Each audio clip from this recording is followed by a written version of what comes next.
Hi hello नमस्कार। अभी हाल ही हाल में एसबीआई के ऑफिशियल नोटिफिकेशन अगर आप लोग चेक करेंगे तो वहाँ पे जो करंट ओपनिंग्स का जो सेक्शन है वहाँ पे आपको कुछ दिखेगा। और ये जो दिखेगा ये ना शायद आपके काम का है, ना मेरे काम का, ना ज़्यादा लोगों का काम नहीं है। क्यों? क्योंकि दो रिक्रूटमेंट निकले हैं।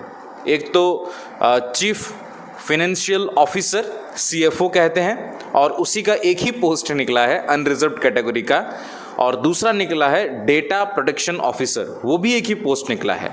और आपको शायद पता ना हो, एक के लिए तो 15 होना चाहिए।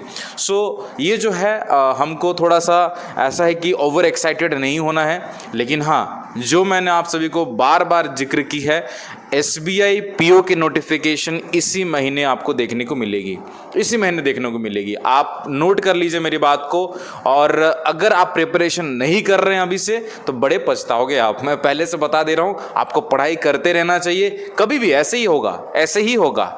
झट से नोटिफिकेशन आ जाएगा, झट से एग्जामिनेशन की तैयारी आप शुरू करोगे तो फिर गड़बड़ आ जाएगा, है ना। तो इसको मैं थोड़ा इंग्लिश में बता देता हूँ। If you go through the section of the current of opening in their official website of SBI, you will get to know that two recruitment they have been declared officially in their official website.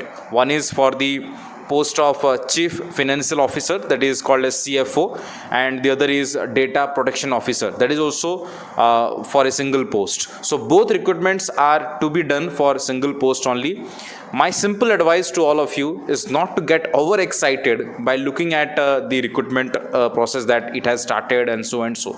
My dear, you need to understand that I have always mentioned in many of my videos that SBI will definitely come with its official notification for the recruitment of probationary officers in this month only.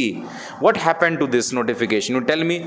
It came all of a sudden, and the same thing is going to happen for SBI PO. It will also come all of a sudden, and for SBI clerk prelims result, it will also come all of a sudden. Now you will be having 15 days for a preparation, and at that time you will be having in a very panicky mode, and no one is there to help you at that time. So my very simple advice: go on, study hard every day as if tomorrow is your examination. Okay, that's all from student फरमाइश। मिलते हैं next बार। तब तक के लिए जय हिंद, जय भारत, शब आखिर। अपना शेयर का बिल्कुल ध्यान दीजिएगा। टेक केयर, बाय बाय, नमस्कार।